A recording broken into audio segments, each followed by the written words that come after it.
Boa tarde. Essa é a aula sobre sinais e sintomas do trato digestório.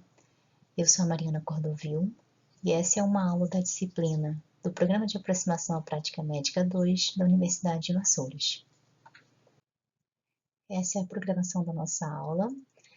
Nós vamos seguir uma abordagem mais sindrômica, com base mais em sinais e sintomas, mas vamos falar de algumas doenças de alguns órgãos. Vamos seguir essa ordem, começando desde a boca até o final da aula, que a gente vai falar de sinais e sintomas de fígado e pâncreas. Então, para começar a falar dos sintomas do trato digestório, a gente precisa saber nomear a divisão do abdômen. Ela pode ser feita em 4 quadrantes: quadrante superior direito e esquerdo, quadrante inferior direito e esquerdo, mas a divisão mais utilizada são das 9 regiões. E a gente precisa compreender quais são os órgãos respectivos de cada região, para que a gente entenda bem a queixa. Se a dor é na região epigástrica, por exemplo, eu preciso saber, bom, que órgão ocupa a região epigástrica? O estômago, basicamente. Se a dor é no hipocôndrio direito, eu preciso saber que essa região é ocupada pelo fígado e vesícula biliar. Hipocôndrio esquerdo, a gente encontra uma parte da grande curvatura do estômago e o baço. Nos flancos, eu encontro basicamente o cólon. Na região mesogástrica, eu me preocupo com o intestino. Na região hipogástrica, eu me preocupo com bexiga, útero, anexos. Fossa ilíaca direita, eu me preocupo muito com o órgão que sempre inflama, que é o apêndice. Fossa ilíaca esquerda, eu penso em doenças do cólon, como por exemplo diverticulite. Então é importante que a gente saiba quais são os órgãos respectivos para cada região, para que eu consiga entender a dor desse paciente em qual região. Então eu direciono um pouco mais meu pensamento diagnóstico.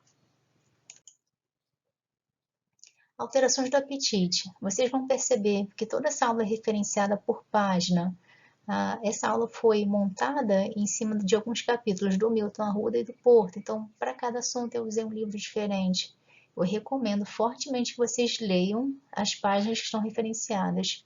O Milton Arruda tem um capítulo muito interessante sobre alterações do apetite. Eu recomendo que vocês leiam. Não é necessário que vocês entendam agora, é claro que vocês já tiverem outras disciplinas sobre hormônios da fome, como isso se dá fisiologicamente. Não é essa a intenção da nossa disciplina. Eu gostaria que vocês lessem sobre quais são os fatores que podem alterar o apetite desse paciente, como, por exemplo, quais são as medicações que ele está tomando recentemente, quais são as doenças que ele tem. Eu sempre gosto de falar da minha área de atuação nos pacientes oncológicos que têm uma redução do apetite, e a gente precisa entender isso como parte da doença. Se esse paciente tem alguma queixa que me sugira alguma doença psiquiátrica, como por exemplo anorexia, como por exemplo depressão, ansiedade. Se tem algum fator social que faça com que esse paciente não consiga se alimentar adequadamente. E esse é um capítulo que é só sobre alterações de apetite, que se encaixa um pouco sobre aquela aula de emagrecimento involuntário. É a púrpura trombocitopênica idiopática, que é uma doença autoimune que cursa com plaquetopenia grave e sangramentos espontâneos. Comumente, a gente observa múltiplas equimoses e sangramento gengival. A hipertrofia gengival, ela pode acontecer em diversas situações, como por exemplo, algumas leucemias agudas, mas também pode acontecer por efeito colateral de algumas medicações. As alterações da língua a gente já viu na aula de cabeça e pescoço, então não vou dedicar muito tempo para falar da língua. Da exposição de algum alimento, alguma substância. Acho que o exemplo mais prático são pacientes que fazem quimioterapia. Algumas quimioterapias dão a sensação de gosto metálico na boca, independente do paciente estar exposto ou não a alguma substância metálica. Um outro exemplo também são pacientes que fazem contraste, que fazem exames com uma quantidade muito grande de contraste. Esses pacientes também podem se queixar de uma sensação de gosto metálico na boca, embora não tenham sido expostos diretamente a algum metal. É uma distorção no paladar. Sinais e sintomas do esôfago. Esse é o único órgão que eu vou pedir para vocês lerem o capítulo do Porto sobre anatomia, porque a gente precisa entender muito bem a anatomia do esôfago para entender quais são as doenças desse órgão. Então, eu preciso que vocês lembrem que a gente divide o esôfago em 3/3. E o terço superior, ele é composto de musculatura esquelética, ou seja, quando eu estou falando de musculatura esquelética, eu estou falando de contração voluntária. Então, a primeira porção do esôfago, a peristalse, a contração, ela é um movimento voluntário. Então, eu escolho quando deglutir o alimento. É um ato voluntário, é pensado. O terço médio é de musculatura esquelética e lisa. Então, a gente não vai falar muito dessa porção. Mas o terço inferior é de musculatura lisa. Então, a peristalse do esôfago não é uma coisa que eu possa controlar. Fisiologicamente, quando a gente deglute algum alimento, ele passa pelo esôfago em mais ou menos 10 segundos e passa e ele vai para o estômago. Quando isso não acontece, eu preciso pensar que existe alguma doença que alterou a peristalse, alguma doença que alterou esse esfíncter esôfago gástrico, alguma doença que comprometeu o plexo de Auerbach, que é o plexo que inerva o esôfago e faz a peristalse.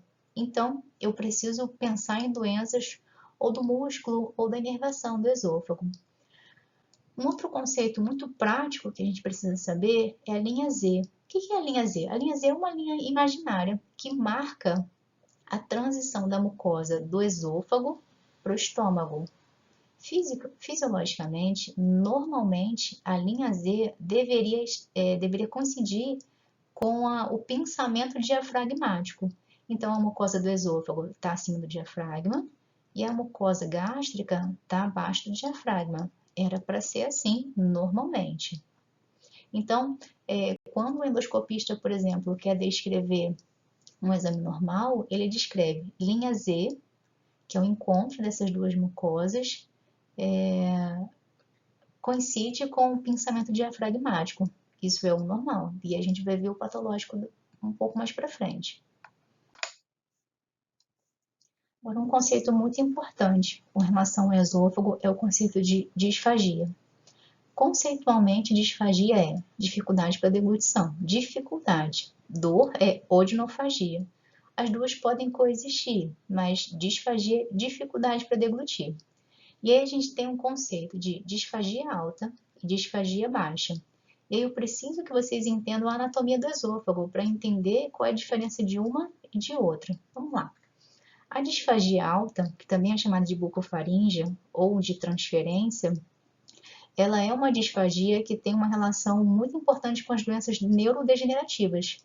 Lembra que o terço superior do esôfago é de musculatura esquelética? Portanto, o início da deglutição é um movimento totalmente voluntário. Eu escolho engolir saliva, eu escolho deglutir, é um ato pensado, eu preciso fazer isso conscientemente. Portanto, é uma disfagia extremamente comum, porque boa parte da população idosa, uma boa parte, acaba desenvolvendo as síndromes demenciais, como, por exemplo, as doença de Alzheimer, Parkinson, as demências vasculares. São doenças extremamente comuns que a gente vê o tempo todo para quem for fazer especialidade clínica.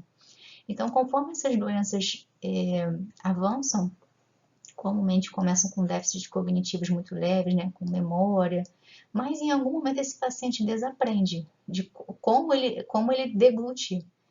E aí, nesse momento, a gente precisa da ajuda do serviço de fonoaudiologia para fazer algumas manobras e ter certeza desse diagnóstico. Não é do dia para hoje, essa evolução é de alguns anos, na verdade. Quando a gente faz o teste, a gente vê que o alimento ele fica parado na boca, o paciente não consegue deglutir.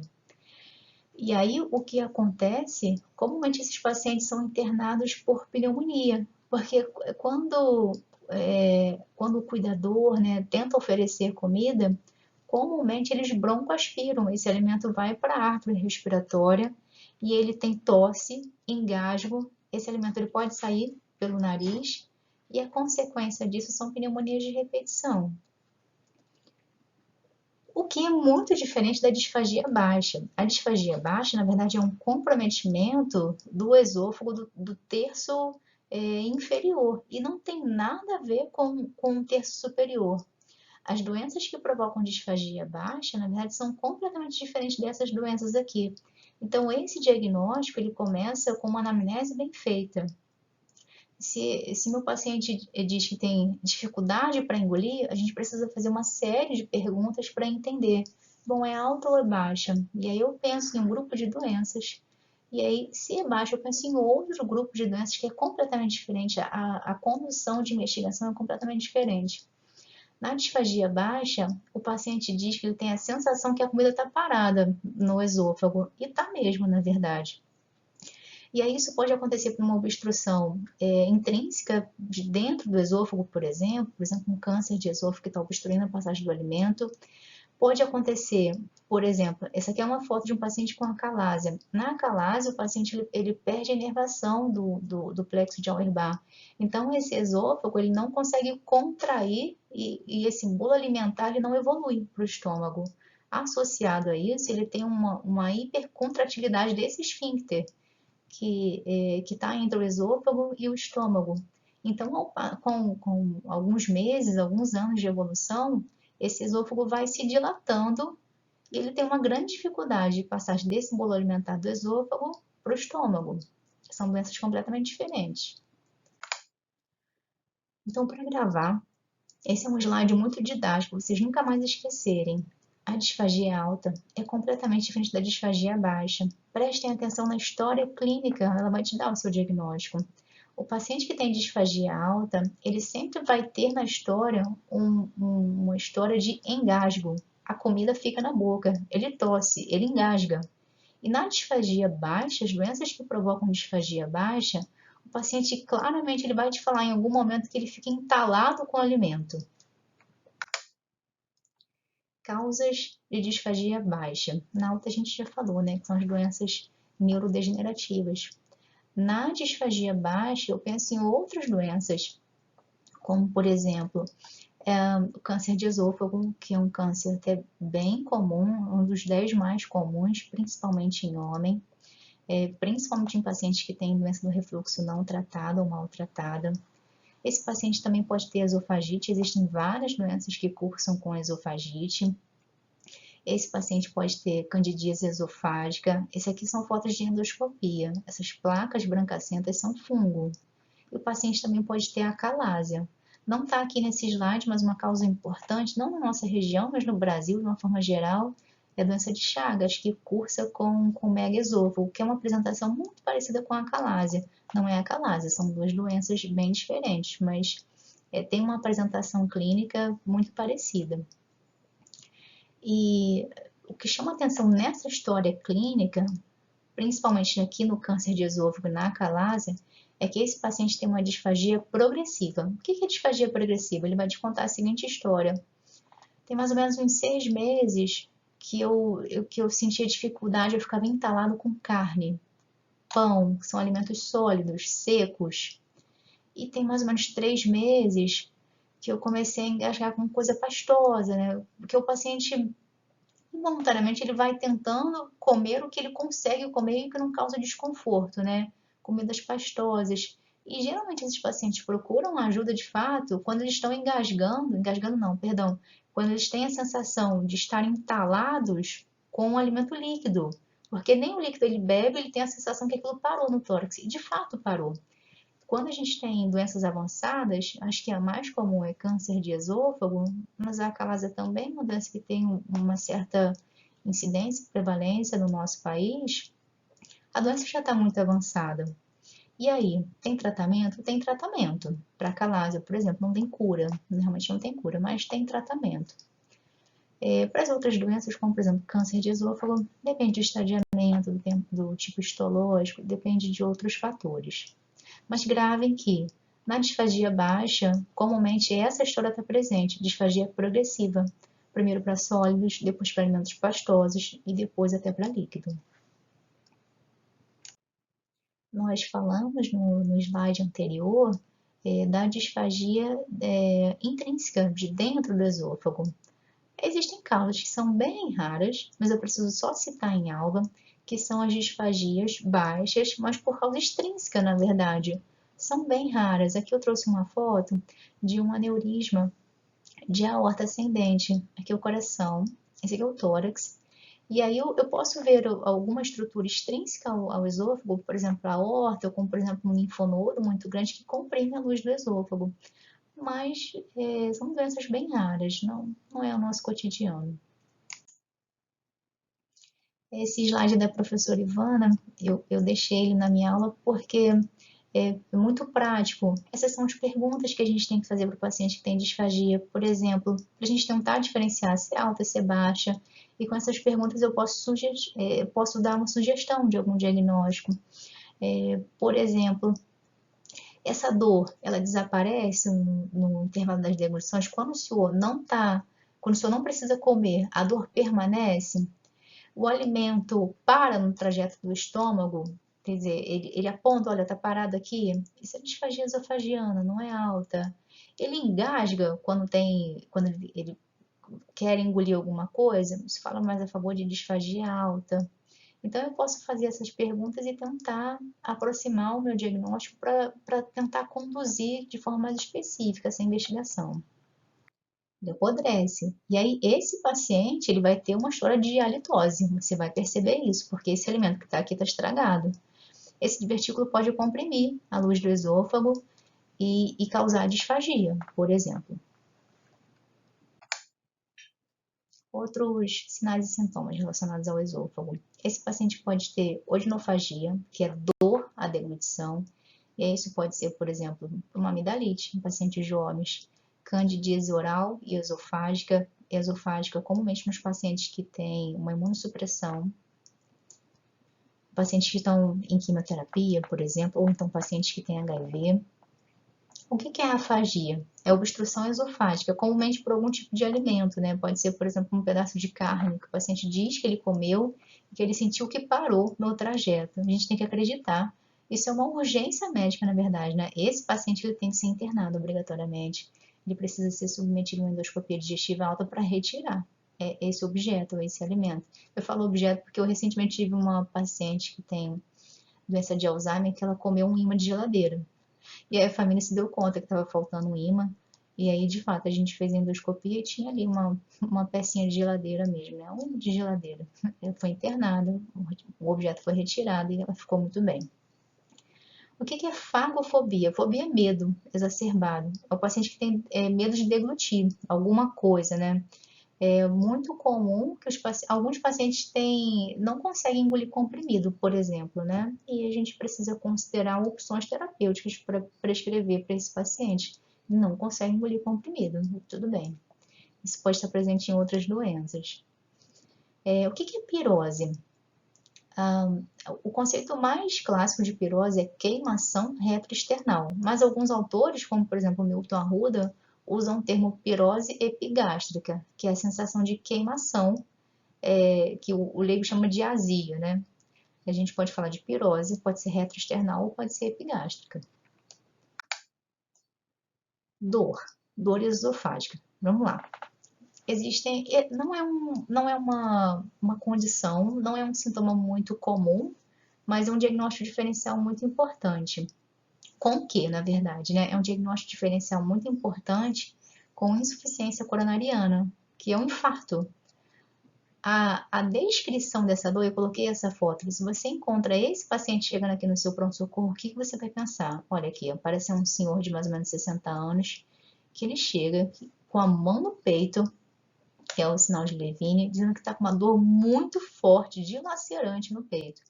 O que você vai pensar? Você não vai pensar em doença esofágica, você vai pensar corretamente que esse senhor pode estar infartando e o seu pensamento está correto. Por quê? Porque a descrição dessa dor também é uma dor em aperto, uma dor opressiva, que também pode ser em queimação. Ela é no tórax, mas também pode irradiar para o pescoço, para o ombro, para membros superiores, igualzinho um quadro de infarto. E aí, para complicar a nossa vida, quando esse paciente chega no hospital, uma das medicações que a gente faz é nitrato. O nitrato é uma medicação que faz vasodilatação coronariana, o que melhora a dor do infarto. mas também melhora a dor esofágica. Então, até aí a gente não conseguiu diferenciar, na verdade, né? Um dado clínico que pode chamar a atenção é que a dor do infarto comumente ela tem início durante uma atividade física ou durante um estresse emocional. E a dor do espasmo esofagiano, da dor esofágica, ela comumente começa em repouso, depois de alguma alimentação, por exemplo. Mas é sempre assim? Não. Uma dor do infarto também pode começar no repouso. Então, clinicamente, a descrição das duas coisas são muito parecidas. Então, o que a gente faz na prática, Mariana? Na prática, quando esse paciente chega aqui no pronto-socorro, a primeira coisa que a gente vai pensar é que ele está infartando. Por quê? Porque o infarto mata mais rápido, na verdade. É um diagnóstico muito mais grave, uma doença mais grave. Então, a gente vai investigar e tratar esse paciente como se ele estivesse infartando. Se a gente procurou de todas as formas e a gente já excluiu a possibilidade de infarto, aí a gente pode pensar como um diagnóstico diferencial, de forma secundária, que essa dor pode ter sido esofágica. E aí, secundariamente, quando eu já descartei infarto, eu posso tratar esse paciente com antiácido e fazer algumas perguntas que possam sugerir alguma doença do refluxo gastroesofágico, alguma coisa nesse sentido. E aí depois eu posso fazer alguns exames complementares para confirmar a minha suspeita. Então, uma doença que é descrita em livro não é muito comum, né? É o espasmo esofagiano difuso, que causa aquela dor que a gente acabou de conversar. É uma manifestação clínica, é uma doença que cursa com uma contração muito vigorosa do esôfago. E aí, como geralmente é o terço mais inferior, olha aqui, mediastino, tórax, simula muito bem uma dor do infarto. Essa aqui é uma radiografia, olha aqui a imagem do esôfago contraindo, que a gente chama de radiografia em saca-rolhas, ou em pontas de rosário, ou quebra-nozes. É muito rara. Quem fez essa imagem aqui conseguiu pegar o exato momento do espasmo esofagiano e fez essa imagem. Esse aqui é o esôfago, e o que está branco aqui possivelmente é bário, né? O contraste baritado. Então, mas é raro a gente conseguir pegar um momento do espasmo para fazer esse exame. Outros sinais e sintomas do esôfago, esses aqui são mais tranquilos, são benignos. A eructação é o que o leigo chama de arroto. Então, vocês não podem escrever esse termo. Isso não é um termo técnico, não é um termo médico no prontuário. Então, quando vocês quiserem descrever esse sintoma, vocês vão usar a palavra eructação. Outro sintoma, que pode ser decorrente de doenças do esôfago, é o soluço. Soluço também é chamado de singulto, mas você pode usar o termo que é mais comum, que é o soluço mesmo. Que na verdade é uma contração do diafragma, nada demais. O soluço pode ser uma coisa mais temporária, mas pode ser, por exemplo, um sintoma muito incômodo e persistente nos pacientes que têm câncer de esôfago, têm irritação do nervo vago. E existem algumas medicações para a gente melhorar esse sintoma, se for muito incômodo, muito persistente. A cialorreia a gente já falou, né? Ela pode estar presente principalmente em doença péptica, mas pode ser efeito adverso de alguma medicação. A pseudodisfagia, eu já tive a oportunidade de ver um doente assim.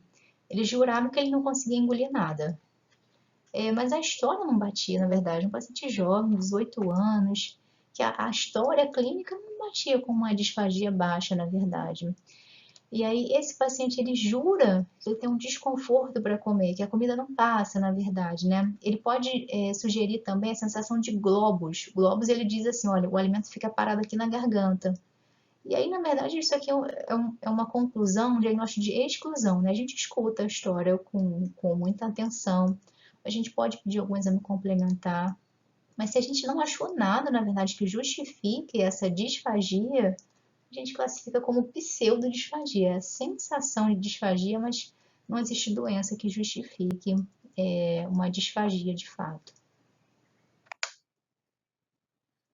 Outra alteração anatômica do esôfago são as varizes esofágicas. Olha para cá, para essa figurinha, para a gente entender por que a gente pode ver varizes na luz do esôfago. A drenagem venosa do esôfago, ela vai para o fígado. Então, quando existem Na verdade, não tem nada a ver com esôfago, né? São doenças hepáticas do fígado, comumente cirrose, que cursam, doenças, na verdade, que cursam com hipertensão portal. Quando existe uma alteração da drenagem venosa do fígado, fica o comprometimento vai para os órgãos, não só do esôfago, na verdade, né?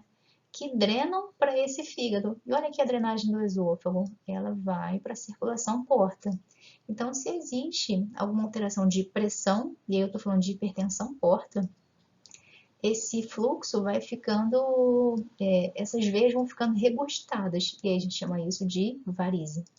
E essa aqui é uma foto de uma endoscopia, olha, essa aqui é uma varize dentro da luz do esôfago. A luz do esôfago, na verdade, é uma mucosa bem plana, lisinha. E aí, Mariana, o que pode acontecer? O que pode acontecer, e comumente acontece, é que uma hora esse vaso rompe. E aí, um vaso, quando rompe, sangra muito. E essa é uma das principais causas de hematêmese. Outro sinal, né, esofágico, é a candidíase esofágica, muito comum nos pacientes, essa aqui é a candidíase oral. E aí, quando a gente vê um quadro assim de candidíase muito exacerbado, a gente pensa, bom, essa lesão pode ser maior, na verdade, do que eu estou vendo, né? Pode ser esofágica. E aí, quando a gente vê essa condição, a gente tem que pensar em uma condição de imunossupressão muito importante. Comumente nos pacientes que têm HIV, que não tratam, ou um paciente que está fazendo quimioterapia. Então, agora a gente para um pouquinho para tomar um café.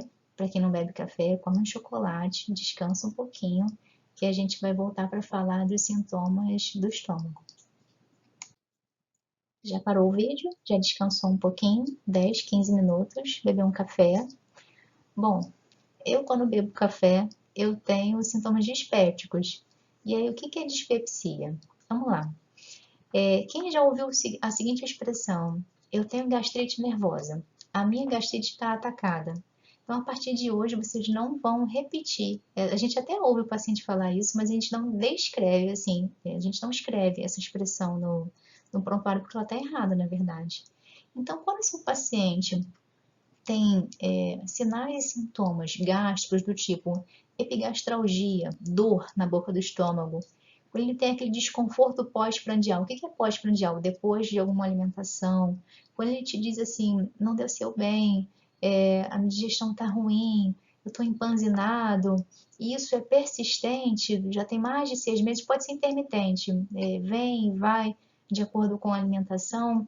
A gente diz que esse paciente, na verdade, tem dispepsia, ele não tem gastrite. Gastrite é um diagnóstico, na verdade, histológico, que é pertinente a algumas doenças, por exemplo, a infecção do H. pylori.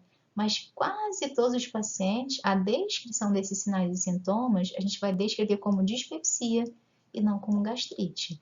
Gastrite é um outro conceito. Então, o que caracteriza a dispepsia ou síndrome dispéptica, síndrome é um conjunto de sinais e sintomas, você pode falar de um jeito ou de outro, tá? Dor epigástrica, é um paciente que tem dor depois que comeu. Eu, por exemplo, tenho muita dor quando eu tomo café. E aí, o que faz? A gente precisa perguntar qual é o alimento que causa isso no paciente, né? Eu, por exemplo, não bebo café, eu bebo muito menos, na verdade, porque eu sei que eu tenho essa reação quando eu tomo café. Mas tem pacientes que têm isso quando fritura, por exemplo, ou quando come muito doce. E a gente precisa fazer um interrogatório de hábitos de vida. O que você come que causa esse sintoma? Será que esse paciente tem pirose, que é a queimação retroesternal, ou então pirose epigástrica? Esse paciente tem plenitude pós-prandial? O que é plenitude pós-prandial? É aquela sensação desagradável que o paciente descreve como indigestão. Ele comeu e aí parece que o alimento fica ali no estômago, almoçou e fica ali a tarde toda. Isso é plenitude pós-prandial. E saciedade precoce? São conceitos que são até bem parecidos, mas não são o mesmo. É aquela sensação que o paciente comeu só um pouquinho, metade do que ele costuma comer, ele já tem aquela sensação que ele comeu muito.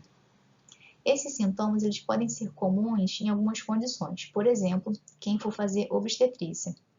Grávidas têm muito esses dois sintomas e é fisiológico da gravidez. porque em um determinado momento tem uma criança comprimindo o estômago. Então, as grávidas, lá no final da gestação, elas referem muito à saciedade precoce, que elas não conseguem comer muito porque não tem espaço, na verdade, né? E a plenitude pós-prandial é porque algumas doenças, não é o caso da gravidez, né? A gravidez não é doença. Elas provocam um esvaziamento gástrico mais lento. Então, o paciente tem a sensação que aquela comida fica ali no estômago. Um outro exemplo mais prático, nos dias de hoje, existe uma medicação que é muito comum, que são os inibidores da GLP-1, que é o Saxenda, o Ozempic, são medicações que a gente usa para emagrecimento, e que causam essa sensação, mas porque essa é a intenção da droga mesmo, né? Então, provoca essa sensação de mal-estar, que a comida está parada no estômago. Está mesmo, na verdade, né? O esvaziamento gástrico está muito lentificado. É uma das ações da droga. Quais são as causas da dispepsia? A grande maioria dos casos é funcional, é comportamental. Você precisa identificar qual é o alimento, qual é o comportamento que você tem que provoca essa sensação. É comer muito antes de dormir? Isso não é uma coisa saudável. É tomar muito café? Esse é o meu caso. É comer muita fritura? É comer muito doce? E aí a gente precisa fazer uma reeducação alimentar e tentar tirar os alimentos que provocam esse sintoma. Porque quando isso não é tratado, isso pode cursar com complicações um pouco mais graves. Existem outras causas? Existem, como por exemplo a doença do refluxo gastroesofágico, como por exemplo cálculo na vesícula biliar, pancreatite, algumas doenças um pouco mais raras, alguns quadros de ansiedade e depressão um pouco mais exacerbados, sim, mas classicamente é comportamental, é funcional. Tem a ver com algum alimento que provoca essa sensação negativa. E aí? O que na história do paciente tem que me chamar a atenção? Essa é uma queixa que vocês vão ver muitas vezes na vida médica de vocês. É um sintoma muito comum. E aí, a primeira coisa que a gente precisa fazer é fazer uma anamnese bem feita e entender quando começou, por que começou, quais são os alimentos que causam esse sintoma, se é um episódio só isolado ou se isso já é um pouco mais persistente, tem 3, 4, 5 meses. Então, a gente não vai falar tanto de conduta médica, de exame, de investigação, de tratamento, mas isso tem que chamar a atenção de vocês. Quem é esse paciente? É um paciente que tem essa queixa só há um mês? Não chama muita atenção. Paciente jovem, não chama muita atenção. Mas é um paciente que tem dispepsia e está emagrecendo. Vocês já sabem que emagrecimento involuntário é bronca, né? A gente tem que investigar porque são doenças graves. É um paciente que tem dispepsia e tem anemia. Opa, isso me fala a favor de doença neoplásica. É um doente que tem dispepsia e tem disfasia junto. Opa, isso também me chama atenção.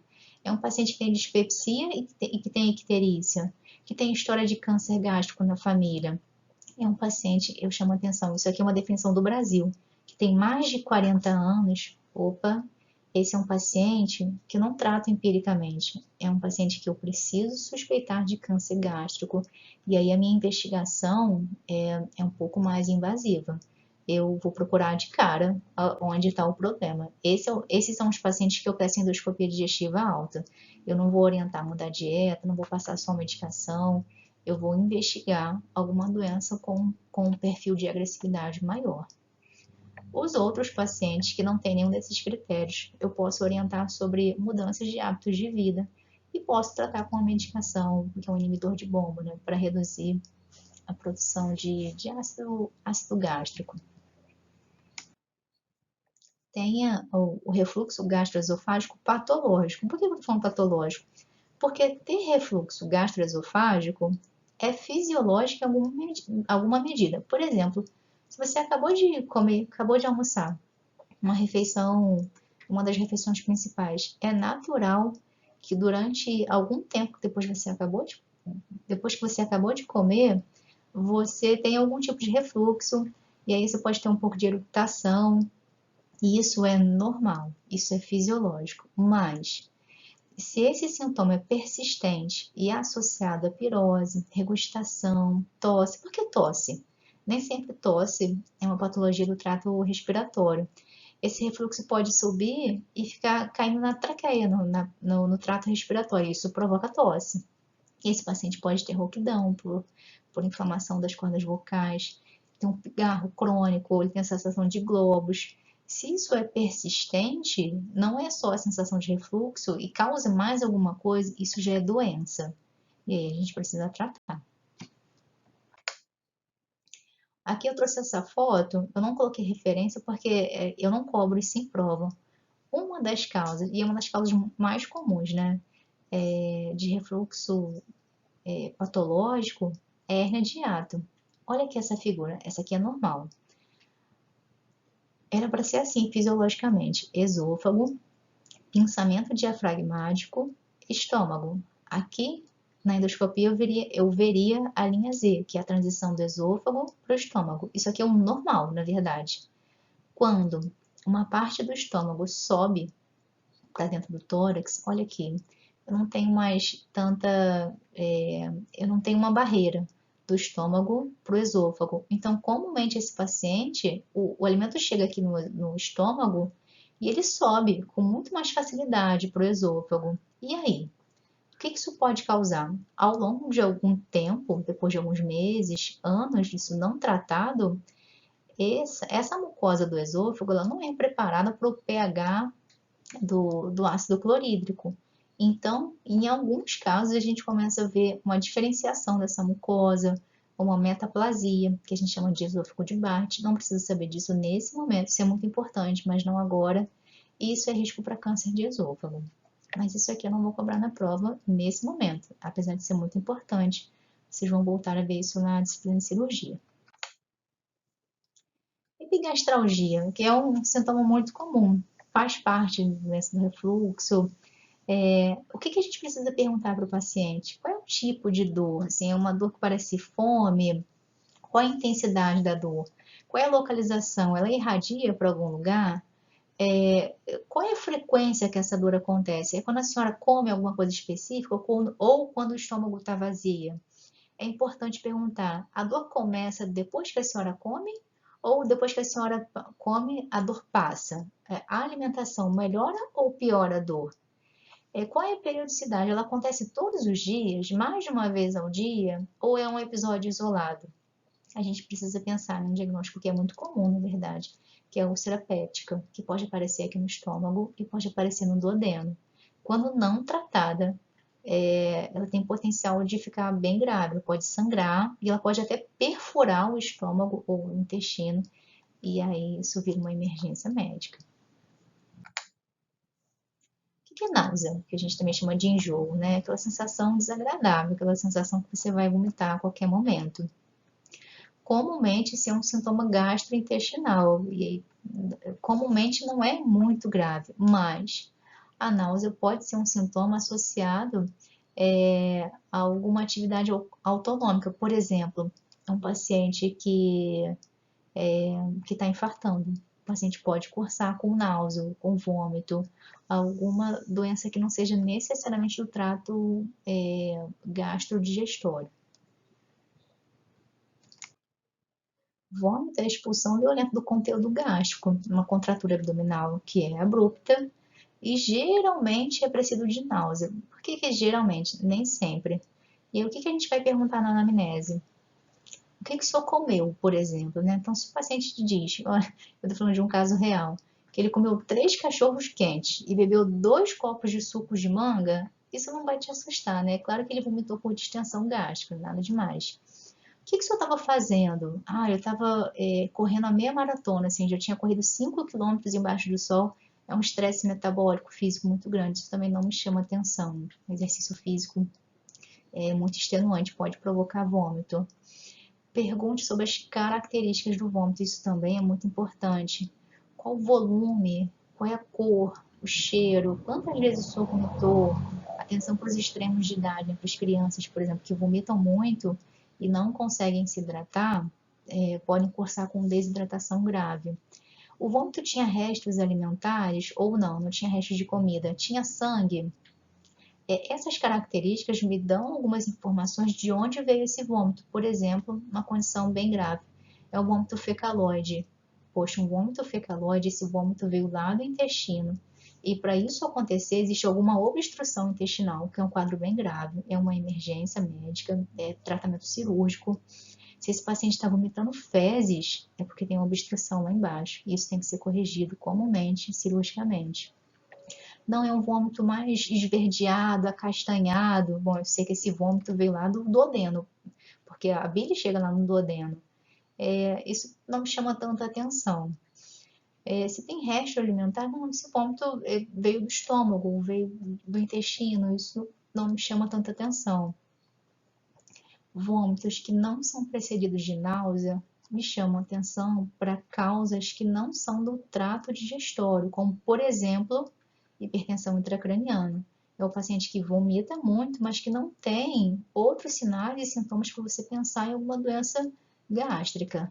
E aí pensem em hipertensão intracraniana, pensem em infarto, intoxicação por alguma substância, insuficiência renal. E o último assunto da segunda parte da aula é hemorragia digestiva. Vamos lá. Esse é um conceito muito importante que vocês têm que saber. Hemorragia digestiva a gente divide em alta e baixa. Quando o paciente tem algum evento hemorrágico, algum sangramento de boca, esôfago, estômago ou duodeno, eu classifico essa hemorragia como alta. E comumente esse paciente vai cursar com hematêmese ou melena. Hematêmese é vômito com sangue. E aí, comumente, eu vejo isso em situações que eu tenho um volume de sangue muito grande, como, por exemplo, no rompimento de uma varize esofágica. É um volume muito grande, sangue é sempre irritativo para a mucosa, e esse paciente vai vomitar esse sangue. Mas, se é uma úlcera pequena, ou um câncer de esôfago ou de estômago, que fica sangrando de forma mais insidiosa, é uma quantidade menor, esse sangue passa com o bolo alimentar e ele vai ser digerido. E aí, quando ele é digerido e ele é exteriorizado na forma de melena, que são fezes muito escuras que tem sangue digerido. E a hemorragia digestiva baixa, ela cursa com hematoquesia e enterorragia. Qual a diferença de um e do outro? É o volume. Se seu paciente diz que ele evacuou sangue, mas é uma quantidade pequena, ele te diz, olha, eu vi sangue no vaso sanitário, eu vi no papel higiênico, a gente classifica isso como hematoquesia. Se esse paciente perdeu muito sangue, é um volume um pouco maior, a gente chama isso de enterorragia. E o que diferencia a alta da baixa? É o ângulo de trás. Esse ângulo que fica na flexura do duodeno jejunal. E aí é sempre assim, Mariana? Não, medicina não é matemática, na verdade, né?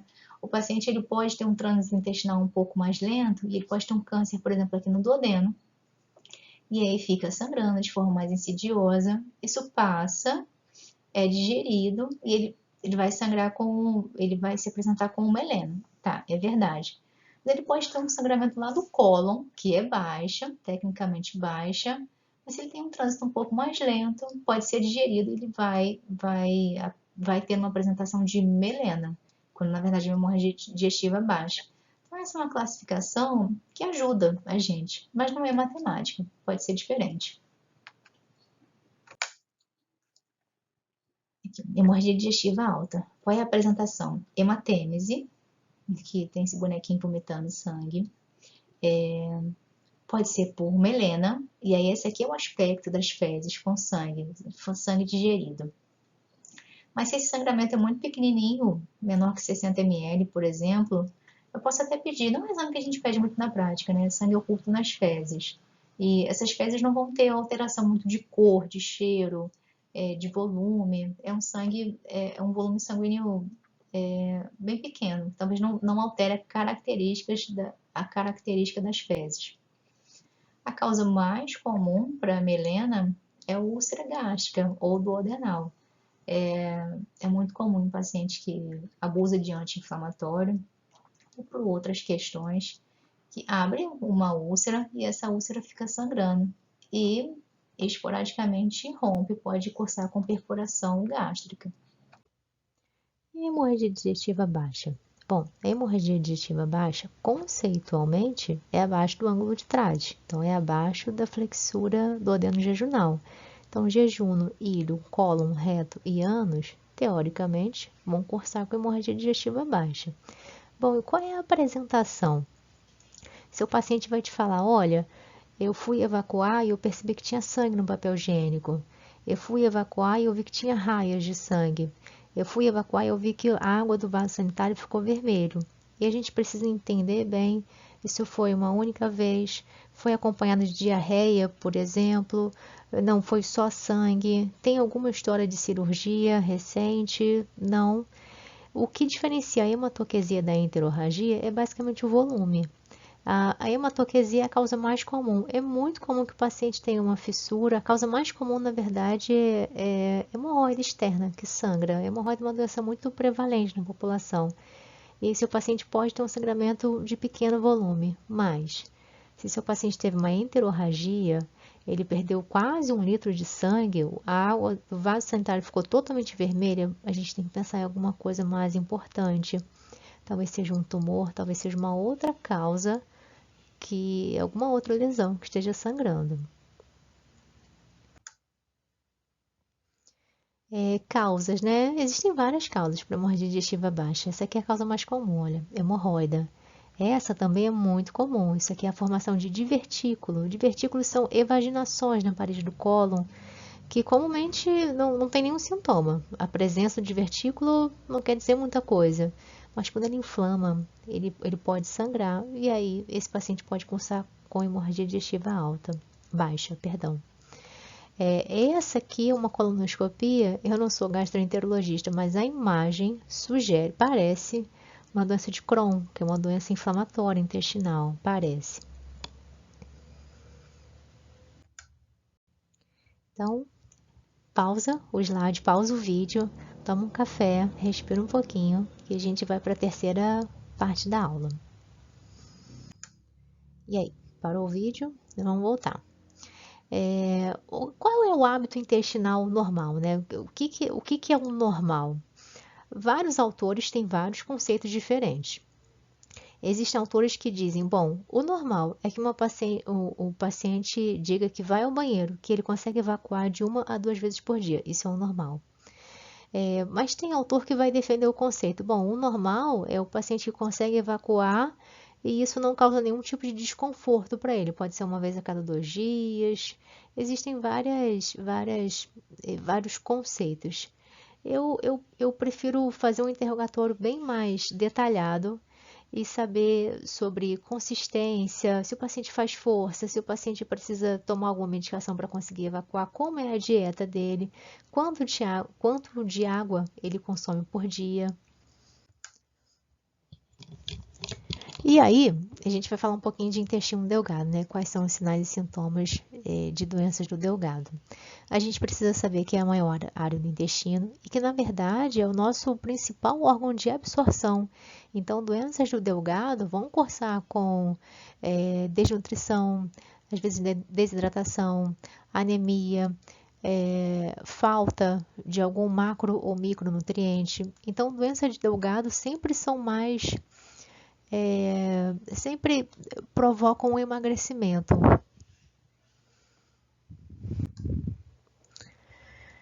Esses são os sinais e sintomas que o Porto lista como sinais e sintomas relacionados ao delgado. Diarreia, esteatorreia, dor abdominal, distensão. Vamos falar alguns exemplos, né? Por exemplo, doença de Crohn. Doença de Crohn é uma doença autoimune, uma das doenças inflamatórias. A gente também tem a retocolite ulcerativa, que provoca uma inflamação crônica, na verdade, de qualquer parte do trato digestório, mas o delgado também pode ser acometido. Outra doença que não é tão incomum, doença celíaca. O que é a doença celíaca? Nosso intestino tem vilosidades, que é uma área importante de absorção de macro e micronutrientes. Quem tem doença celíaca tem uma incapacidade de digerir o glúten. Então, quando esse paciente come glúten, ele provoca uma inflamação nas vilosidades na mucosa do delgado, e isso provoca uma inflamação crônica e uma uma incipiência de absorção de macronutrientes. Esse paciente vai cursar com diarreia aguda, aliás, desculpa, diarreia crônica persistente, até que alguém consiga fazer um bom interrogatório, uma boa anamnese e descubra que a diarreia dele tem associação com ingestão de glúten e a gente fecha o diagnóstico de doença celíaca. Um outro sintoma que também pode estar presente nas diarreias, nas doenças do cólon, mas é muito comum nas doenças do delgado, é a esteatorreia. O que é a esteatorreia? É a eliminação de gordura junto com as fezes. E aí essa eliminação pode ser assim, através de micelas. O paciente pode descrever, olha, parece que tem óleo boiando na água do vaso. Pode ser dessa forma. Mas também pode ser diarreia. Essa aqui é uma foto que tem acolia fecal junto com esteatorreia. Pode ter essas duas apresentações. Pode ter relação também com doenças do pâncreas exócrino? Pode, mas acho que isso é um pouco mais específico da gastro e também não é tão comum. Diarreia. Eu recomendo que vocês leiam o capítulo do Milton Arruda sobre diarreia. É um capítulo bem pequenininho e eu acho bem didático, bem elucidativo. Quando a queixa principal do seu paciente é diarreia, você precisa fazer algumas perguntas para tentar definir a etiologia dessa diarreia. Então, conceito de diarreia. Seu paciente vai te falar que ele evacuou mais de 3 vezes no dia e que essas fezes estão um pouco mais amolecidas ou líquidas. E aí é muito importante que você pergunte há quanto tempo. Isso é muito importante porque isso abre um espaço muito grande de diagnóstico entre um grupo de doenças infecciosas, por exemplo, das doenças inflamatórias intestinais. Então, a grande maioria dos pacientes tem diarreia aguda, que tem uma duração muito pequena. A gente fala a favor de alguns diagnósticos mais simples, muito mais comuns, como, por exemplo, gastroenterite. Localização baixa ou alta? A diarreia alta é a diarreia do delgado, que é uma diarreia um pouco mais volumosa, com restos de alimentos. A diarreia baixa, ela é menos volumosa, as fezes estão um pouco mais moldadas, não é tão líquida, ela tem um volume um pouco menor e a gente não observa tantos alimentos que geralmente a gente digere. Momento da evacuação. Existe uma frase na semiologia que é bem interessante, que é: o cólon dorme à noite. Então, as doenças do cólon, as diarreias causadas por doenças do cólon não costumam, isso não é uma regra, acontecer à noite. As características das fezes, isso é muito importante. Sempre pergunte: o senhor notou se tem sangue? Ou se tem muco? Ou se tem gordura nas fezes? Isso me faz pensar em algumas patologias mais específicas. É muito importante que a gente pergunte se essa diarreia é um pouco mais crônica. O senhor percebe que a diarreia acontece quando o senhor toma um pouco mais de leite? Ou quando come massa? E aí, quando a gente tem a dúvida, né, de intolerância à lactose ou então de doença celíaca, que é uma doença que o paciente não consegue digerir o glúten, a gente pode fazer um teste terapêutico, que é tira esse alimento da dieta e observa se a diarreia continua ou não. Existem alguns medicamentos que causam muito diarreia. Por exemplo, metformina é a droga mais utilizada para o tratamento de diabetes. E no início do tratamento causa muito diarreia, é muito desconfortável. Então, talvez a queixa principal do seu paciente seja a diarreia. E aí a gente pergunta, né? Talvez ele não consiga ligar uma coisa a outra. Mas o senhor está tomando algum remédio? Começou recentemente alguma medicação nova? Ah, sim, tem 2 meses, tem 1 mês que eu fui diagnosticado com diabetes e comecei a tomar metformina. Pronto, a causa está aí, né? Você não precisa suspender a droga, mas talvez reduzir a dose vai melhorar um pouquinho esse sinal, esse sintoma. Antibiótico causa muito diarreia porque provoca desbiose intestinal. Isso é muito comum, a gente consegue tratar bem com probiótico.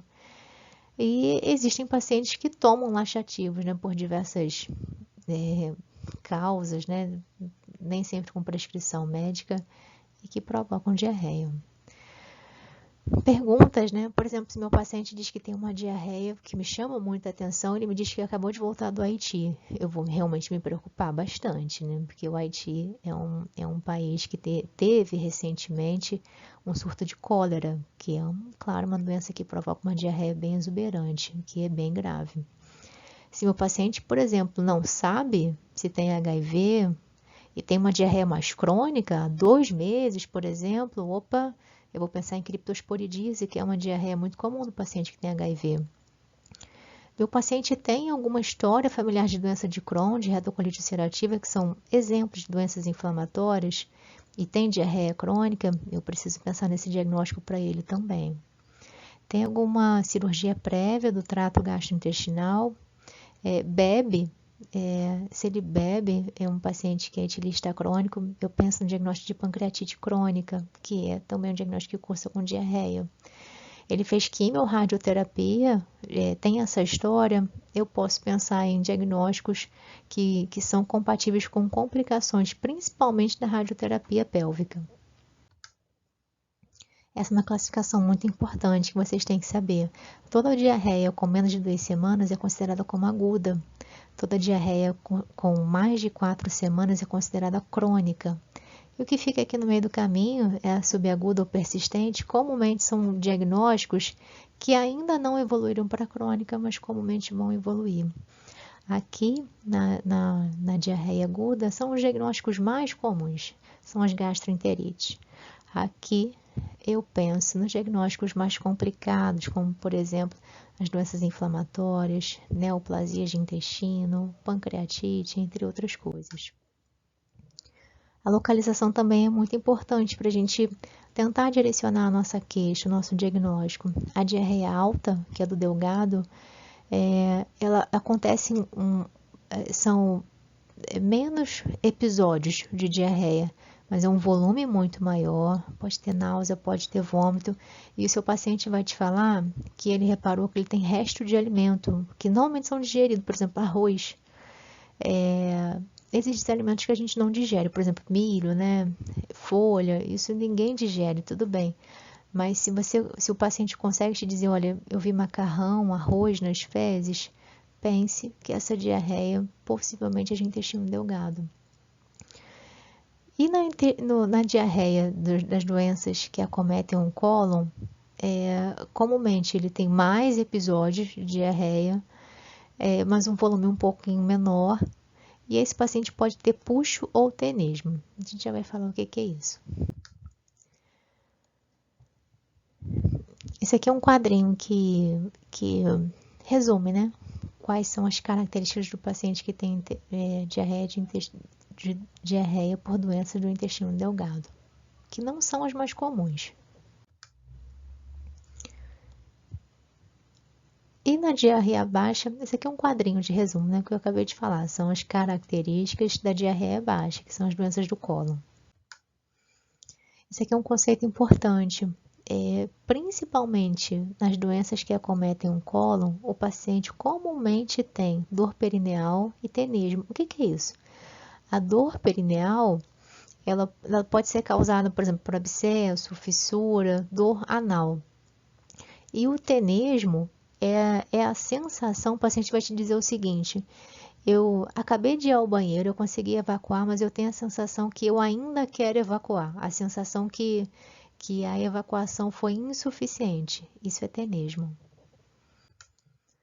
E disenteria, isso é sempre importante perguntar. Em qualquer queixa principal de diarreia, a gente sempre pergunta: o senhor reparou se por acaso tem alguma raia de sangue ou muco? Quando o paciente refere isso, além da diarreia, tem disenteria, né? Tem sangue, tem muco, às vezes tem tenesmo, eu penso em algumas gastroenterites mais específicas, como por exemplo giardíase, como por exemplo shigellose, como por exemplo infecção por ameba. E aí talvez só essa história clínica, talvez eu nem precise de exame complementar, eu já consigo fazer um tratamento mais direcionado. Não vou pensar, por exemplo, em gastroenterite viral, não costuma acontecer isso. Se meu paciente tem diarreia com disenteria, eu posso direcionar o meu diagnóstico e fazer um tratamento mais direcionado. Então é muito importante fazer essa pergunta quando a queixa principal é diarreia. Esse aqui é um quadrinho do Milton Arruda. Ele expõe aqui quais são as principais causas de diarreia.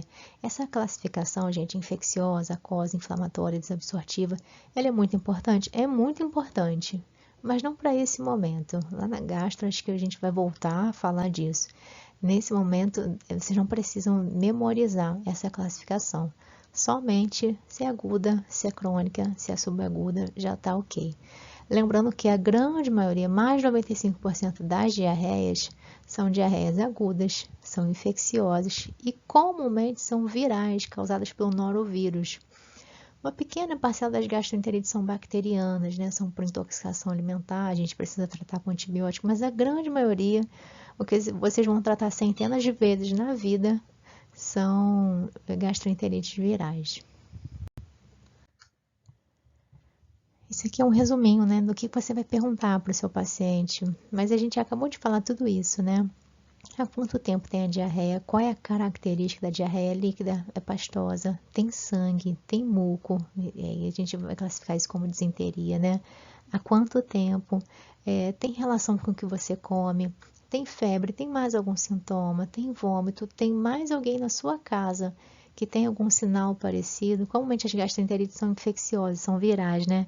Então, comumente a história é: ah, sim, a minha mãe, o meu irmão estava assim semana passada, eu acho que eu peguei dele. Então, isso é claramente uma gastroenterite viral. E aí, fazendo todas essas perguntas com todas essas características que a gente acabou de falar, dá para ter uma boa pista do diagnóstico. E aí o contrário, né? O que é constipação intestinal? Que acho que até um sintoma até mais comum, pelo menos no consultório. Comumente nem é a queixa principal, mas quase sempre o paciente tem constipação, é muito persistente. E aí, o que é constipação, né? Existem os critérios de Roma 3, 4. Você vai perguntar se seu paciente... quantas vezes o senhor vai no banheiro? Ah, não, eu vou no banheiro a cada 4 ou 5 dias, isso é o normal. Isso não é normal, na verdade, né? E aí é importante perguntar outras coisas. É muito comum, idoso gosta muito de tomar medicação, aquelas homeopáticas, fitoterápicas, né? E é muito comum que os idosos falem assim, isso é muito comum no consultório. Eu só consigo ir ao banheiro quando eu tomo 46. Eu só consigo ir ao banheiro quando eu tomo lactopurga. Eu só consigo ir ao banheiro, meu Deus do céu, o caso vai para trás, né? Porque isso tá errado, na verdade. A gente não trata a constipação dessa forma.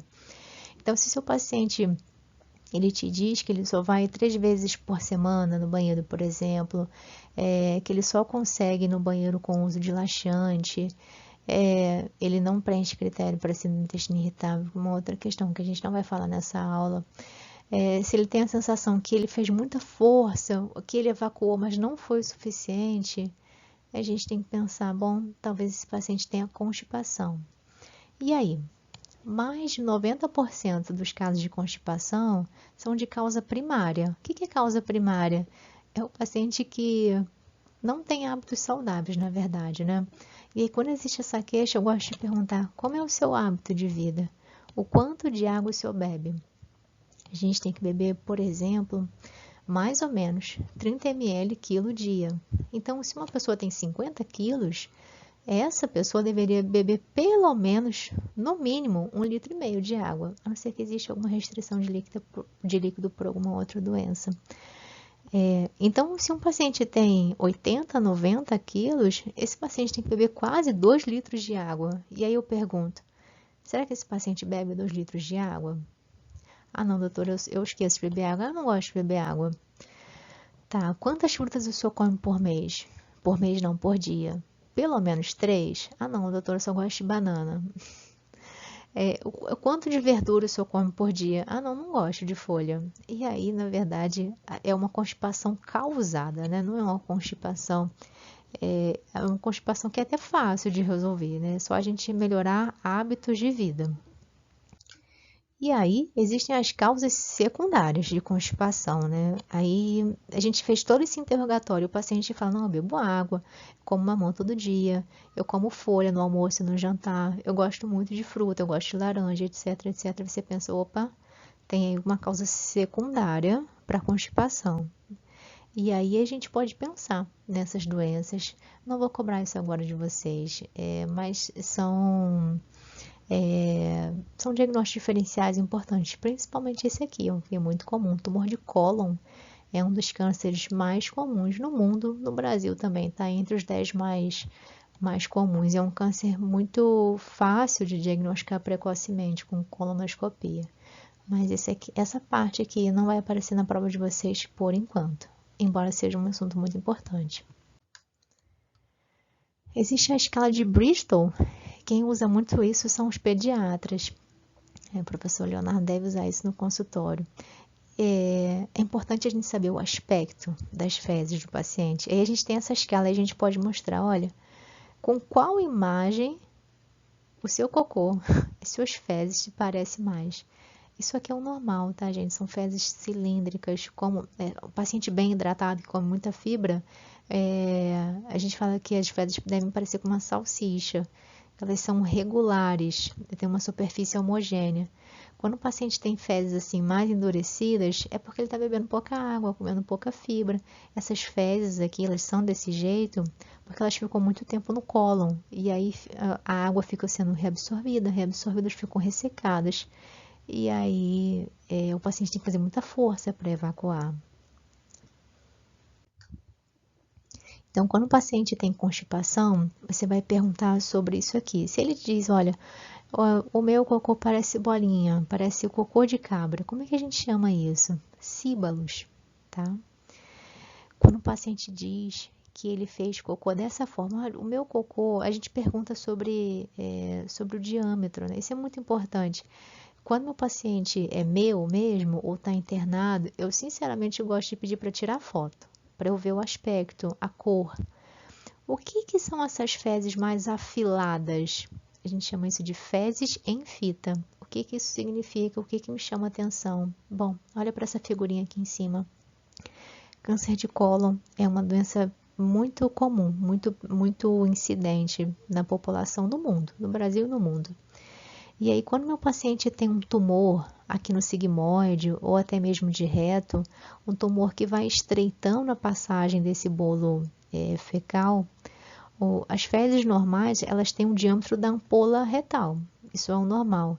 Mas quando existe um tumor crescendo aqui, estreitando essa luz, pode ser que esse paciente tenha essa apresentação. E aí eu tenho que olhar essa foto aqui e pensar, opa, tem alguma coisa estenosando a passagem desse bolo fecal. E o que você vai pensar no primeiro momento é que existe um tumor fazendo isso aqui. E aí esse paciente ele pode ter uma outra história, que é até bem comum também, que é diarreia paradoxal. O que é isso? É o paciente que te diz o seguinte: doutora, eu sempre tive um intestino muito irregular, sempre fui ao banheiro todos os dias. E de uns tempos para cá, eu fico muito constipado, eu fico dias sem evacuar. E aí, de uma hora para outra, eu tenho uma diarreia explosiva. Mas aí resolveu. E aí?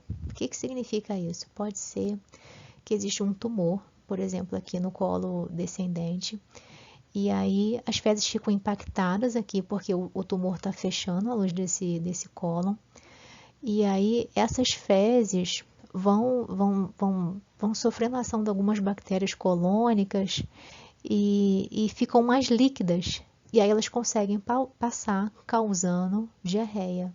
E aí o nome desse quadro, dessa narrativa, né, desse sintoma, é diarreia paradoxal, que é quando o paciente, na verdade, está constipado, porque tem um tumor estenosando a passagem das fezes, e depois de algum tempo, por ação das bactérias colônicas, essas fezes ficam líquidas e ele tem diarreia paradoxal. Outros achados, ele pode ter muco e sangue nas fezes. Isso fala a favor de doenças inflamatórias, como por exemplo doença de Crohn, retocolite ulcerativa, e mais raramente de alguns parasitas, como por exemplo a ameba. Esse paciente pode ter alguns parasitas que são macroscópicos. Essa aqui é o Ascaris lumbricoides, que pode sair junto com as fezes. E outro sinal sempre relevante é dor abdominal. A gente já falou muito sobre dor, né, no primeiro período e agora também. Toda dor, independente de onde seja, principalmente a dor abdominal, ela tem que ser muito bem caracterizada, Quando começou? O senhor já teve essa dor alguma vez antes? Coloca a mão onde está doendo. E aí, aquele primeiro slide da aula, né? Dor epigástrica, eu penso em alguns diagnósticos. A dor no hipocôndrio direito, outro. Fossa ilíaca direito, apendicite. Fossa ilíaca esquerda, poxa, o diagnóstico mais comum é de verticulite. Essa dor vai para algum lugar? Isso também é bem característico de alguns diagnósticos específicos. Como, por exemplo, a dor da apendicite, ela começa mal, localizada, e com a evolução da doença ela passa a ser bem localizada, comumente na fossa ilíaca direita, mas isso não é matemático, não são todos os casos que são assim. Intensidade, por exemplo, a dor do cálculo renal é uma dor muito forte, muito súbita, que evolui muito rapidamente em alguns minutos. É o cálculo passando ali pela via urinária.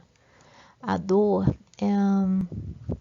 deixa eu pensar, a dor da colicistite, que é o cálculo biliar, a inflamação da vesícula, ela tem uma intensidade, sim, elevada, mas ela é um pouco mais insidiosa, ela não é tão súbita. Melhora e piora, né? Acabei de falar do cálculo biliar, a dor da colicistite, da vesícula biliar, ela piora muito depois da alimentação, porque a vesícula contrai para mandar a bile para o intestino, e a dor comumente piora. Existe alguma manifestação associada? É uma dor tipo cólica que é seguida por diarreia. Eu não me preocupo muito com isso, parece uma gastroenterite. É uma dor muito forte, mas que vai para o dorso, ou eu penso em outro diagnóstico, por exemplo, pancreatite. Então, nada que vocês já não façam o semestre todo, né? Caracterize bem a dor abdominal e você vai chegar perto do diagnóstico. Isso aqui é uma foto do porto, mostrando a irradiação das dores. Não precisa se preocupar, eu não vou cobrar isso nesse momento da prova, tá? Só um slide ilustrativo. Aqui tem um slide para vocês lembrarem a anamnese de dor abdominal. Tudo que a gente já falou, né? Frequência, quando começou, o que piora, o que melhora, como é que tá agora. Isso já aconteceu alguma vez antes. Esse aqui é um slide para vocês lembrarem também como caracterizar a dor e o que você pode pensar, né? No quadrante inferior direito, quadrante superior direito, quadrante superior esquerdo, quadrante inferior esquerdo. Não vai aparecer na prova de vocês, não vou cobrar diagnóstico. É assim um slide aqui só para vocês lembrarem o que vocês podem pensar na dor em cada local do abdômen. Cólon, reto e ânus. A gente já está chegando no finalzinho da aula. Quando a gente fala de cólon, gente, lembrem que existe aqui a válvula iliocecal. Existe essa estrutura aqui que dá muita dor de cabeça para o cirurgião, que é o apêndice vermiforme, colo ascendente, transverso, descendente, sigmoide, reto e ânus. Quais são os sinais e sintomas do cólon? É parecido com o delgado. Clinicamente não dá para diferenciar tanto, não. Lembrando que sangramento e dor anal são diagnósticos, são sintomas muito comuns na nossa prática clínica de consultório, de pronto-socorro. Dor. Não tenho vergonha de examinar.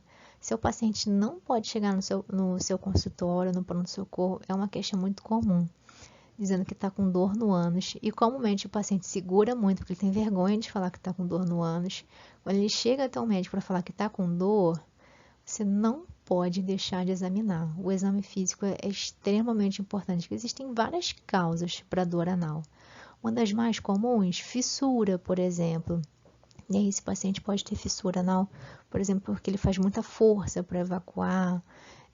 Existem muitos diagnósticos proctológicos, mas você precisa ver. Tem um caso de consultório de um paciente que me procurou. Ele tinha dor anal e aí quando eu examinei tinha uma lesão ulcerada. Não é comum a lesão sifilítica doer, mas no caso dele parecia que era. Eu pedi diagnóstico diferencial e veio positivo para sífilis. E aí eu fiz o tratamento de sífilis e pronto, tratou, melhorou. Mas existem outros diagnósticos, como por exemplo, HPV, lesão por HPV,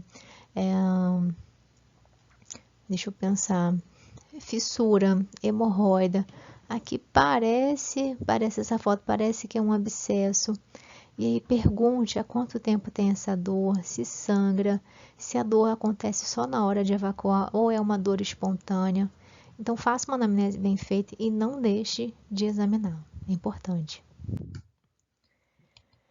Esse aqui é um diagnóstico isso sempre me preocupa, que é um abscesso anal. Abscesso pode evoluir de forma muito ruim, com um prognóstico muito ruim, pode complicar com fístula, etc. Então, o recado que eu deixo para vocês sobre abscesso anal, se você examinou o seu doente e viu que tem uma área ali com sinais flogísticos, que tem uma área com coleção que parece purulenta, esse é um diagnóstico que eu nunca trato sozinha. Chama o proctologista, chama o cirurgião geral para ele acompanhar junto com você, porque o abscesso anal comumente complica. Esse aqui é um diagnóstico muito comum, que é hemorroida externa. Existe hemorroida externa e interna. Hemorroida externa é uma coisa que todo médico tem que saber tratar, porque é extremamente comum na população. Você precisa saber avaliar se tem complicações, se tem trombose, por exemplo. E se você achar que está muito complicado, a gente chama o proctologista. Existem algumas hemorroidas que são cirúrgicas, a maioria não são. A maioria inflama, comumente dói, inflama, mas a gente trata com sintomático e o paciente fica bem. Essas aqui são as complicações do abscesso anal. O paciente pode ter fissura. Fissura é uma coisa muito comum na prática clínica. O paciente pode complicar com uma fístula anorretal. Aqui a foto de um abscesso. Até mesmo puxo, eu já falei esse conceito, né? Uma outra queixa que não é tão comum, talvez seja comum mais na pediatria, é o prurido anal. E aí não deixe de avaliar. Essa foto aqui parece uma lesão vegetante de HPV, parece. Não tem muita relação com o prurido, né? Mas não deixe de examinar o doente. E aí, comumente, quando o paciente tem prurido, a gente pensa em enterobise, que é um parasita que costuma colocar ovos aqui perto do ânus no período noturno, que é quando o prurido piora. Esse é um diagnóstico um pouco simples de a gente tratar, mas doença que só incomoda muito, né? Muito comum na pediatria.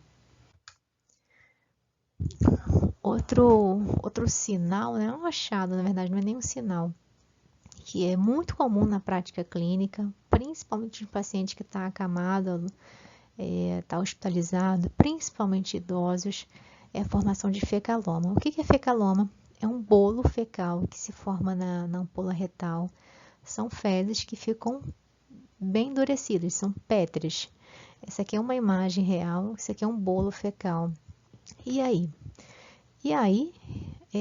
Que faz parte do médico clínico perguntar todos os dias para o paciente: o senhor evacua hoje ou ontem? Ah, não, se tem 5 dias que não evacua, poxa, isso começa a me preocupar, porque isso causa um desconforto muito importante para o doente. Ele perde a fome, isso causa distensão, causa dor. E aí, se a gente não pergunta, essa é uma pergunta bem simples, a gente não vai saber que ele pode estar formando um fecaloma. E aí, o que a gente precisa fazer comumente é tirar esse bolo fecal manualmente. O médico pode fazer isso, o enfermeiro pode fazer isso, a gente precisa retirar esse bolo fecal, porque comumente esse paciente não vai conseguir fazer isso sozinho, ele não vai conseguir evacuar. E aí a gente tira isso manualmente. Existem algumas medicações que podem amolecer esse bolo fecal para facilitar. Aqui são doenças do cólon. Não precisa decorar esses slides, são só alguns exemplos, você não vai cair na prova. Olha aqui para essa figurinha. Esse aqui é o megacólon. E aí o megacólon pode, por exemplo, ser um megacólon congênito dos neonatos. Ou isso pode ser uma alteração também adquirida, como por exemplo na doença de Chagas, é uma possibilidade. Olha aqui, essa aqui é uma foto que representa a impactação de fezes, né? Que é o que a gente acabou de falar do fecaloma. Essa aqui parece ser uma foto de um volvo de sigmoide, que é quando o intestino dá uma volta e estrangula uma parte dele. Isso aqui é uma emergência cirúrgica. Isso aqui é uma condição que o cirurgião tem que abrir o abdômen e distorcer isso aqui. Senão todo esse intestino aqui morre. Essa aqui parece ser uma foto que exemplifica uma hérnia estrangulada, mas isso são diagnósticos cirúrgicos, a gente não vou cobrar isso em prova de vocês, tá? Só exemplos.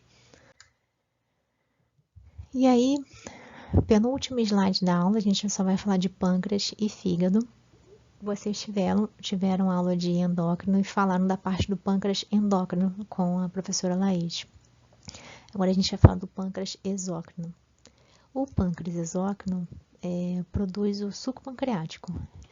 E aí essa substância, ela é produzida no pâncreas e ela deságua aqui, ó, o ducto pancreático principal na ampola de Vater, tá? E eu quero chamar a atenção, eu quero que vocês percebam, olha como essa estrutura tem uma relação muito íntima com o colédoco. Comumente, nessa foto aqui não está aparecendo dessa forma, né?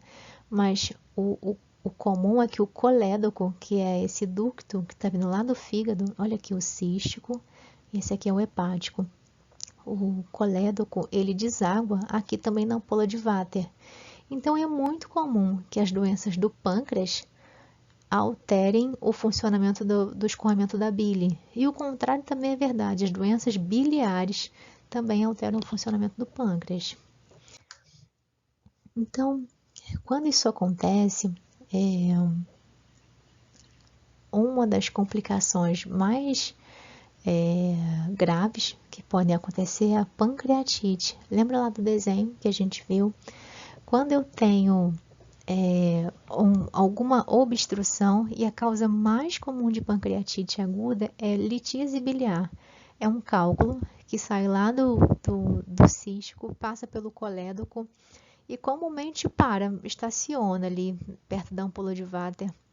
O que acontece é que o suco pancreático ele fica, digamos, restrito ao pâncreas e pode provocar um processo de autodigestão do pâncreas. E é claro que isso provoca inflamação. E aí esse paciente, ele vai chegar no pronto-socorro dizendo que ele tem uma dor epigástrica, mesogástrica, que começou de forma súbita, que é muito forte, é contínua, não tem nada que ele faça, que ele coma, não coma, toma remédio, não tem nada que melhore. E essa dor é uma dor que a gente chama na semiologia de dor em barra. Por que dor em barra? Ela começa no epigastro, mesogástrico, e ela tem uma irradiação para dorso, bilateral. Pode ser para a direita ou para a esquerda, mas comumente ela como se fosse uma faixa, como se fosse uma cinta para trás. Isso tem a ver com a inervação do pâncreas. É quando a gente tem essa história, vale a gente perguntar na anamnese, né? O senhor tem cálculo na vesícula? O senhor já teve alguma crise de vesícula? Procura doença biliar, que é a causa mais comum para pancreatite. É a única? Não, não é a única. Existem mais de 10 causas para pancreatite aguda. A segunda mais comum, dependendo da região, é a primeira, é alcoólica. Pacientes que abusam do álcool, bebem grande quantidade de álcool, pode ser cerveja, pode ser destilado, são pacientes propensos à pancreatite. Existem outras causas? Existem. Por exemplo, paciente que começou a usar recentemente antirretroviral, ou paciente que tem hipercalcemia, ou paciente que tem hipertrigliceridemia, ou paciente que foi picado por escorpião. Existem várias causas para pancreatite. Na prática, o que a gente vê muito, e é até bem comum, cálculo biliar, que saiu ali do colédoco, que obstruiu temporariamente a ampola de Vater e causa pancreatite. E aí, o que a gente faz nessa situação? A gente trata a pancreatite e depois indica a retirada de vesícula, a colicistectomia, para o paciente não ter de novo, né? Ele vai ter de novo. E um outro diagnóstico é a pancreatite crônica, que tem muita relação com álcool. São pacientes que bebem muito, tem vários episódios de pancreatite aguda e continuam bebendo. Isso é um vício bem difícil de tratar e podem evoluir, infelizmente, com pancreatite crônica, que é uma doença bem difícil de conduzir. Lembrem que o pâncreas tem uma relação muito próxima com a via biliar. Então, é muito comum, é extremamente comum que os pacientes que tenham câncer, principalmente aqui, ó, de cabeça de pâncreas, olha aqui, ó, cabeça de pâncreas, comumente esse tumor não tem sintoma, infelizmente. E comumente a gente faz esse diagnóstico quando o tumor ele cresce e comprime o colédoco. Olha aqui, ó, colédoco. E aí esse paciente já tem comumente doença avançada, então ele já está emagrecendo. Comumente, o primeiro sintoma que incomoda o doente é a icterícia. Por quê? Porque a cabeça do pâncreas comprime o colédoco. Então, a bile não consegue chegar aqui no intestino. Então, se a bilirrubina fica em excesso no sangue, esse paciente vai ter icterícia. Ele pode ter outras coisas, mas esses aqui são os mais comuns, emagrecimento e icterícia. Quando eu vejo um paciente com essa história, o primeiro diagnóstico que me vem à cabeça é tumor de cabeça de pâncreas, que não é tão incomum. Procurem história, né? Esse paciente bebe, esse paciente está usando alguma droga nova, esse paciente trabalha com o quê? Esse paciente tem cirurgia prévia. Procurem, façam uma boa história social, uma história patológica pregressa. Vai te dar uma boa pista do diagnóstico. E aí, por fim, terminando a aula, a gente chega no fígado, e aí eu lembro de novo essa relação, olha, hepático, cístico, não, desculpa, hepático, né, direito e esquerdo, hepático comum, cístico, colédoco, ampola de Vater, e logo aqui, ó, não tá aparecendo, mas aqui tem o pâncreas. Então, sempre relacionem um órgão com o outro. Existem muitos sinais e sintomas das doenças do fígado. Existe uma especialidade, que é uma subespecialidade da gastroenterologia, para falar de doenças do fígado. A gente não vai falar de doenças do fígado, eu só quero falar de alguns sinais e sintomas que são mais comuns. Sempre pensem, quando vocês virem um paciente ictérico em doenças hepáticas. Mariana, sempre são doenças hepáticas? Claro que não, vocês já sabem, né? Já viram isso na bioquímica, que o aumento da bilirrubina indireta, tem muito mais relação com as anemias hemolíticas, né? Com doenças autoimunes, doenças hematológicas, etc. O que eu quero que vocês gravem aqui nesse slide? Quando um paciente tem icterícia, eu procuro alguma coisa na história que me faça pensar em doenças hepáticas. E se esse paciente tem aumento da bilirrubina direta, eu penso em doenças hepáticas. E aí, outros sinais e sintomas, né? Sinais, na verdade, que me fazem pensar em hepatopatia, circulação colateral, e aqui eu posso chamar também de cabeça de medusa. São pacientes que provavelmente têm hipertensão porta e desviam o fluxo de sangue do retorno venoso, e o aspecto é esse aqui. Outro sinal muito típico do paciente que tem hepatopatia, mas não é exclusivo do paciente hepatopata. A gente já teve aula de edema, já viu isso, né? É ascite. Esse paciente aqui, só vendo a foto dele, é muito provável que ele tenha doença no fígado. Por que eu estou falando isso? Ele é bem emagrecido, ele tem ascite e aranhas vasculares, circulação colateral. Mas a ascite também é um sinal que é muito comum nos pacientes hepatopatas. Inclusive, a gente viu na aula de edema que o paciente hepatopata, comumente, ele faz edema peritoneal. A gente não costuma ver edema em outras partes do corpo, diferente do paciente cardiopata, nefropata. E esse é um slide muito importante, eu quero que vocês aprendam. É o último, gente. A gente está chegando quase a 1h30 de aula, mas é muito importante que vocês aprendam isso. O que é colestase, ou então síndrome colestática?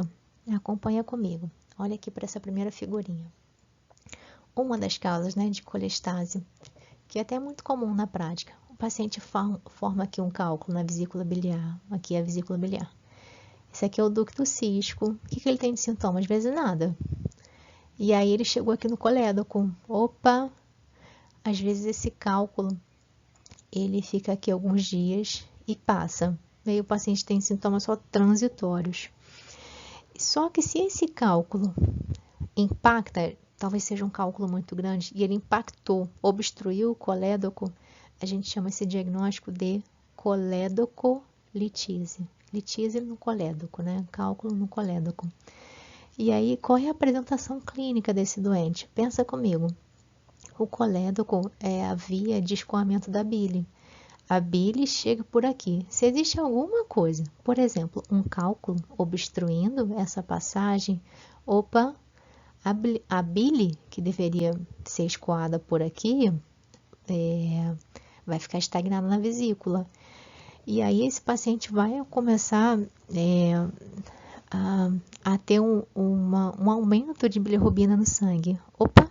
Se esse paciente tem um aumento de bilirrubina, que bilirrubina é essa? Já passou pelo fígado, né? Então é bilirrubina direta, já foi conjugada. Então é bilirrubina direta. Opa, se é direta, é hidrossolúvel. Então, se esse paciente tem aumento de bilirrubina no sangue, essa bilirrubina vai começar a se depositar na pele. Então, esse doente vai ficar ictérico. E se essa bilirrubina é hidrossolúvel, ela vai passar ali pelo rim e vai sair na forma de urina, né? Esse paciente tem bilirrubinúria, e a gente chama mais comumente de colúria.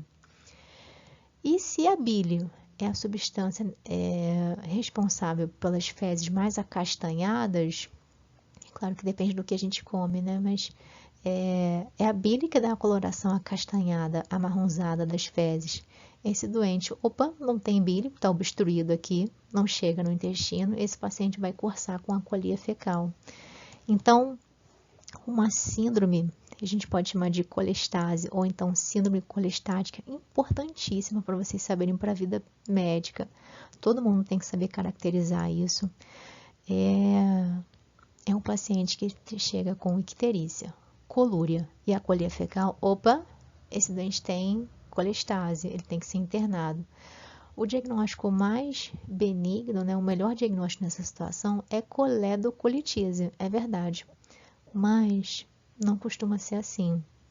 Boa parte desses pacientes, na verdade, essa foto aqui não mostra, mas lembrem que uma estrutura que tem uma relação muito importante com a ampola de Vater é a cabeça do pâncreas, que está aqui, ó.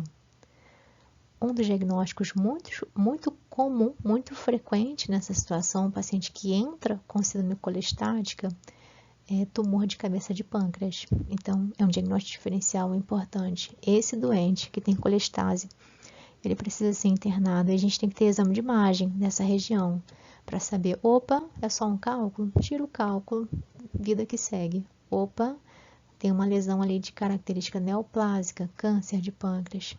Aí o diagnóstico é outro, o prognóstico é outro também. E é isso, gente. Acabou a aula. Não deixem de estudar essa matéria gastro, sinais e sintomas do trato digestório. São sinais e sintomas muito comuns na nossa prática médica. E se a gente faz uma anamnese bem feita, entende bem esses sinais e sintomas, a gente consegue fazer diagnóstico de doenças graves em fases precoces, o que é muito importante.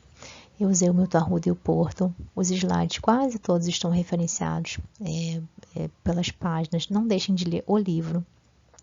O Milton Arruda, essa referência é do livro físico. O Porto, eu usei a versão online. Mas está tudo bem descrito. A gente vai se encontrar algumas vezes.